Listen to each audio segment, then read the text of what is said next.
የጌታችን የኢየሱስ ክርስቶስ ወንጌል ቅዱስ ማቴዎስ እንደጻፈው ምዕራፍ 2 ከ1 ጀምሮ እንደዚህ ይላል።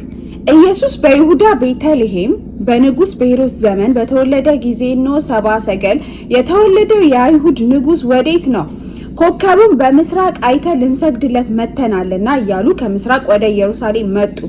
ንጉስ ሄሮድስም ሰምቶ ደነገጠ። ኢየሩሳሌምም ሁሉ ከእርሱ ጋር የካህናትንም አለቆች የሕዝቡንም ጻፎች ሁሉ ሰብስቦ ክርስቶስ ወዴት እንዲወለድ ጠየቃቸው።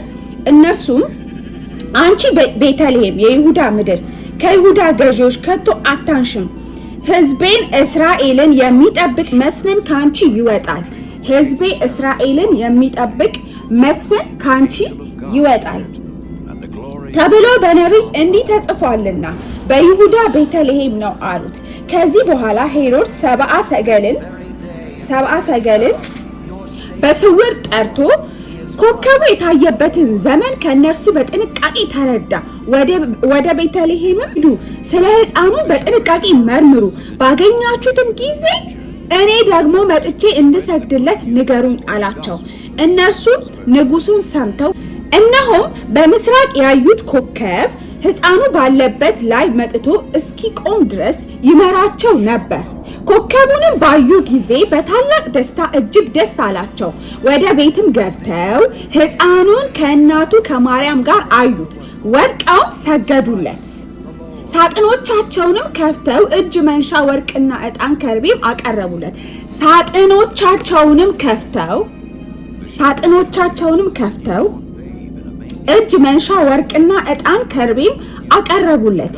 ወደ ሄሮድስም እንዳይመለሱ በሕልም ተረድተው በሌላ መንገድ ወደ ሀገራቸው ሄዱ። ዛሬ በጣም አንድ ወሳኝ የሆነ ነገር ነው። አጠር ያለ ግን ወሳኝ የሆነ መልእክት፣ ጥሩ የሆነ አጠር ያለ መልእክት ነው ዛሬ የምነግራችሁ።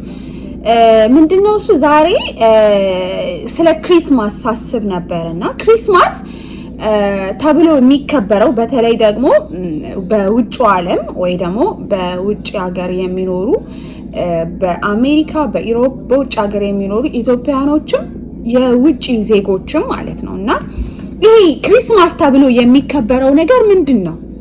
ወይ ደግሞ ይሄ ትሪ አድርገው የክሪስማስ ትሪ አድርገው ከዛ ከስሩ ደግሞ የጊፍት ቦክሶችን የሳጥኖችን አስቀምጠው የሚከበረው ይሄ ሳንታ ክሎዝ እየተባለ የሚከበረው ነገር ምንድን ነው? መጀመሪያ ሲመጣ አመጣጡ እንዴት ነበረ? ጮቹ ምንን አስመልክተው ነው እያከበሩት ያሉት? ድሮ ላይ የሚከበረውና አሁን ላይ ደግሞ መልኩን ቀይሮ በምን አይነት መልክ ነው እየተከበረ ያለው? ትውልዱ ወይ ደግሞ አሁን ላይ ያለው ጄኔሬሽን የክሪስማስን ጉም በደንብ አውቆት ነው ወይስ እንዲሁ ሰለብሬት ለማድረግ ለዲኮሬሽኑ የሆነ የሚያምረው ፓርት ይሄ ልብሱ የዛፉ ይሄ የዲኮር የተደረገው አለ ይሄ የሚያምረው የሚያብለጨልጨው ነገር ፐርፐዙ ምንድነው? ማለት ጄኔሬሽኑ ትውልዱ ያውቀዋል?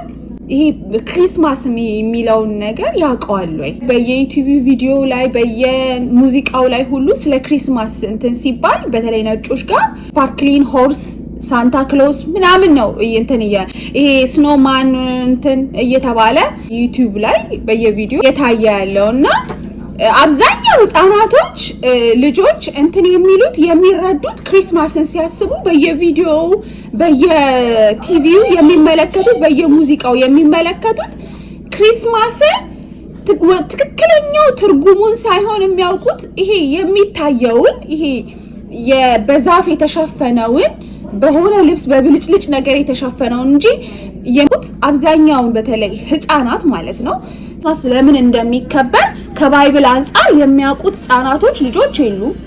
እሱ ብቻ አይደለም ቲኔጀሮች ወጣቶች ራሱ በተለይ ምንም የሚያውቁት ነገር ያለ አይመስለኝም። አብዛኛው የሚያውቁ ሊኖሩ ይችላሉ። ነው ክሪስማስ ተብሎ እነሱ በቃ ኖርማሊ ክሪዛፍ ትሪ አድርገው የሆነ ነገር አድርገው ስላከበሩ እኛ ኢትዮጵያኖች ወንጌል የገባን እውነቱ የገባን ሰዎች እኛም ከነሱ ጋር ቪዲዮ ወይ ደግሞ በዓሉ ብቻ ኦል ወርልድ ስለሚያከብረው እኛም ለምንድነው እሱ የምናከብረው? ምንድነው ፐርፐዙን አላማውን ረስተን ከአላማው ውጪ እኛም እውነት በጣም እየገረመኝ ነበር። እኔም በጣም ደስ ይለኛል። እኔም አንዷ ነኝ። ክሪስ መልበስ ዛፍ ትሪውን ማድረግ ምናምን ጥሩ ነው፣ ግን ዋናው ሀሳቡ አጀንዳው የክሪስማስ ሀሳቡ አላማው ምን እንደሆነ አብዛኛው ትውልድ ዘንግቶታል። ኖርማል በቃ ኢሞኒውን ብቻ ነው እንትን የሚሉት የሚያከብሩ። የገባን እውነቱ የገባን ሰዎች ግን ክሪስማስን እንዴት ማክበር እንዳለብን ከእግዚአብሔር ቃል አንጻር ነው እያየን እንትን ማለት የምንችለው ማለት ነው። ድምጽ ከረበሻችሁ ልጆቼ ናቸውና በጣም ይቅርታ።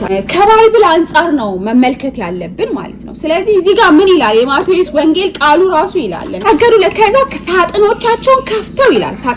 ሳጥኖቻቸው አሁን ላይ ክሪስማስ ይደረግና የጊፍት ሳጥን ምናምን ይደረጋል ከስሩ። ያ ምንድነው እሱ ያለው ሳጥን ግን ባይብል ላይ የተጻፈው ያ ሳጥን ግን አይደለም። ወለደልን ለዓለም ሕዝብ ሁሉ ነው። ለዓለም ሕዝብ ኃጢአት ለመሞት የእግዚአብሔርን ሐሳብ የእግዚአብሔርን ዓላማ ለመፈጸም ነው ኢየሱስ ክርስቶስ እግዚአብሔር አንድ ልጁን የላከልን ወደ ምድር ማለት ነው። ስለዚህ ኢየሱስ ክርስቶስ የመጣበት ዋና የሰው ልጆችን ለዘመናት የተጋረደብንን ይሄ ከአብ ጋር እንዳንገናኝ የጋረደንን የኃጢአት ግድግዳ ያንን ሊደረምስና ያንን አፍርሶ የሰው ልጆችን ከእግዚአብሔር ከአባታቸው ጋር ሊያስታርቅ ነው ማለት ነው። ሊያማልደን ነው የተወለደልን። ኃጢአታችንን ይቅር ሊል ማለት ነው። የኔን፣ ያንቺን፣ የእናንተን የእያንዳንዳችንን ኃጢአት ይቅር ሊል በመስቀል ላይ እዚህ ምድር ኢየሱስ ክርስቶስ የተወለደው ማለት ተወልዶ በበረት በከብቶች በረት ተወልዶ የመጣው ማለት ነው። ይሄ ነው አላማው እንግዲህ። ስለዚህ ክሪስማስ ተብሎ አሁን እንደውም እኛ ኢትዮጵያኖች በጣም ጥሩ ነገር ነው ያለው። ገና ሲከበር አሁን ስለ ኢየሱስ ክርስቶስ ስለ ኢየሱስ ነው በየቤተ ክርስቲያኑ ስለ ኢየሱስ ክርስቶስ መወለድ ይበሰራል ገና ሲታሰብ ማለት ነው። ይሄ ጊፍት ምናምን ቢኖርም ያንን በማስመልከት ነው እርስ በርስ ሰዎች እንትን የሚሉ ደስ የሚለው በየቸርቹ የገና ፕሮግራም ኢየሱስ ክርስቶስ ተወለደ የሚል የሚያበስር ነገር ጮቹ በራሳቸው እንግዲህ ያው እነሱ ሌላ እንትን ላይ ናቸው፣ ሌላ መረዳት ውስጥ ናቸውና ክርስቶስ ዋና ፐርፐዝሊ ክሪስማስ ተብሎ የሚከበረው ይሄ ነው። በቃ እነዛ ሰብአ ሰገሎች ሳጥኖቻቸውን የከፈቱት ለክርስቶስ ለተወለደው ሕፃን ነው። ምክንያቱም ኢየሱስ ክርስቶስ እንኳን ተወለደልን ለኛ ኃጢአት ነው የተወለደው እኮ ለኛ እኮ ነው፣ ላንቺ ነው፣ ለናንተ እኮ ነው፣ ለእያንዳንዳችን ነው የተወለደው። ምክንያቱም የኛ ኃጢአት ሊያስተሰርይ ነው የመጣው ማለት ነው። ስለዚህ ይሄንን ነው መረዳት ያለብን። በዚህ ሐሳብ ወይ ደግሞ በዚህ መረዳት ውስጥ ሆነን ነው ክሪስማስን ማክበር ያለብን። እና ለሰዎች ራሱ መናገርም ያለብን ይሄ ነው ማለት ቃሉ የሚነግረን ያ ስለሆነ ማለት ቢጠና ወይ ደግሞ ባክግራውንድ በደንብ ቢታይና ቢፈተሽ ነጮችም ተመሳሳይ የሆነ እንደዚህ ማለት ገና አመጣጣታቸው ስለ ክሪስማስ እንትን ሲሉ ስለ ክርስቶስ መወለድ ነበረ። ዘመን ሲቀየር የሆነ ትውልድ ጀነሬሽን ሲመጣ መልኩን እየቀየረ መጣ። የክሪስማስ አከባበር እንትኑ እየቀየረ መጣና ወደ ሳንታ ክሎስ አይ ዶንት ኖ ብቻ ወደ ስፓርክሊን ሆርስ አለች ለህፃናት ራሱ እንትን የምትባል ብዙ ነገር ክሪስማስ ትሪ ምናምን የሚባሉ ነገሮች የተባለ ህፃናትም የሚያውቁት የሚረዱት ያንን ነው። እና እንደውም ልጄ ብዙ ጊዜ ክሪስማስ ሲል የሆነ ነገር ሲያይ ክሪስማስ ትሪ ይላል። በቃ ክሪስማስን ሲያስብ የሚያውቀው ምንድነው ክሪስማስ ትሪ ነው። ምንድነው ባይብል ከፈት ካነበብኩለት ያው ልጅ ነው ገና 4 አመቱ ነው፣ ግን መረዳት ባይችልም ግን ቀስ በቀስ በሂደት ይረዳዋል። ስለዚህ አነበብኩለት። ከዛ የኢየሱስ ክርስቶስን ሲወለድ ዕጣንና ከርቤ ሰብአ ሰገሎች ያመጡለትን ክሪስማስ ማለት ይሄ ነው ብዬ እንደ አኒሜሽን ነገር ነችና ቲቪ ላይ እሱን ከፈትኩለት። የክርስቲያን ሙቪ አኒሜሽን ምን አልኩለት? ከፈትኩለትና እሱን አሳየሁት ማለት ነው። ክሪስማስ ይሄ ነው። እሺ ኢየሱስ ክርስቶስ ስለተወለደልን ለኛ ነው የተወለደልን። ባይረዳንም ቀስ በቀስ በሂደት ደግሞ እየተረዳ ያደገ ሲሄድ ሞር እየገባው ይመጣል እንጂ አሁን በዚሁ ከቀጠለ ጀነሬሽኑ ክሪስማስ ሲባል የሚያውቁት ነገር የለም። ምንድነው የክሪስማስ ትሪው? የሆነ ቦክስ ስጦታው ጊፍቱ ሳንታ ክሎስ የሆነ ስፓርክሊን ምናምን በቃ የሆነ በቀይና በእንትን የምተብለጨለጨ ምናምን ልብስ እና ሴሪሞኒውን የሚያውቁት ማለት ነው። ስለዚህ በቻላችሁት መጠን ለልጆቻችሁ እየነገራችሁ ቢያውቁ በጣም ጥሩ ነው። ሰባ ሰገሎች ለተወለደው ሕፃን ነው ሳጥኖቻቸውን የከፈቱ። ሳጥኖቻቸው ምንድነው? ስጦታ ነው፣ እንኳን ተወለድክልን የሚል ማለት ነው። ስለዚህ በቃ እያደነቁት ነው፣ እያከበሩት ነው፣ እየሰገዱለት ነው ማለት ነው። ስለዚህ እኛም ክሪስማስ ስናስብ በዚህ ስፒሪት ነው። ኢየሱስ ክርስቶስ የመጣው ለኔ ነው፣ ላንቺ ነው፣ ለኛ ኃጢአት በደል ሲል ነው የመጣው ማለት ነው። እኛን ከኃጢአት ለማዳን ከአብ ጋር ለማስታረቅ ለዘመናት ተጋርዶብን የነበረውን የኃጢአትን ግድግዳ ለማፍረስና በመካከላችን የተጋረደውን ያንን ግድግዳ አፍርሶ ከአብ ጋር ሊያስታርቀን በእኛ ጥረት በእኛ ስራ ብዛት በእኛ የሆነ ነገር የሆነ መልካም ስራ ምናምን አይደለም ሄዳን ነው። በክርስቶስ በተሰራልን በመስቀል ላይ በተሰራልን ስራ ብቻ ነው። የኛ ጽድቅ የመርገም ጨርቅ ነው፣ ሌላ ምንም ነገር የለውም። ስለዚህ በክርስቶስ ነው በቃ ሄዳን ነው። ከክርስቶስ ውጪ መዳን አንችልም። ከክርስቶስ ውጪ አብ እንኳን እኛ ሳይሆን በክርስቶስ በኩል ነው የሚያየን። አንድ ልጁን ነው የጨከነበት፣ አንድ ልጁ ማለት ነው። እሱም ኢየሱስ ክርስቶስ ነው። ይቅር ለማለት ከአብ ጋር ሊያስታርቀን የተወለደልን ኢየሱስ ክርስቶስ ነው። ስለዚህ ክሪስማስን ስናስብ እንኳን ተወለድክልን ኢየሱስ ሆይ እንኳን ተወለድክ። የተወለድከው ለኔ ነው።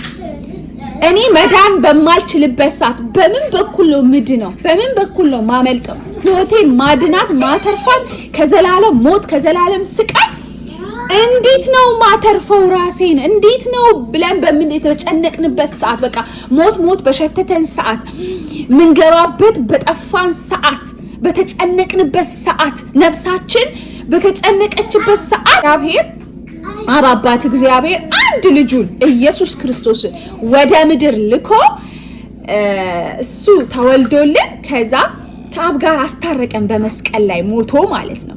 ስለዚህ ያ ነው። ስለዚህ የዳንበት ሚስጥር ያ ነው ማለት ነው። ኢየሱስ ክርስቶስ ወደዚህ ምድር የተወለደው ለኔና ላንቺ ነው። ያ ነው ክሪስማስን ስናከብር እናስታውሰውና ልናስበው የሚገባው ነገር ያ ነው። ከባይብሉ አንፃር በደንብ እንመልከተው። ከተጻፈልን ወንጌል ጋር አርገን በደንብ ብንመለከተው ጥሩ ነው። ይሄ ወንጌል እውነት ነው። ይሄ ወንጌል እውነት ነው። እውነት ነው፣ መንገድ ነው፣ ህይወት ነው። ይሄ ወንጌል ብቸኛው ህይወት ነው። በቃ ይሄ ነው፣ ይሄ ህይወታችን ይሄ ነው ወንጌል። ክብር ለአምላካችን ለእግዚአብሔር ይሁን። ስለተከታተላችሁኝ አመሰግናለሁ። ቻው።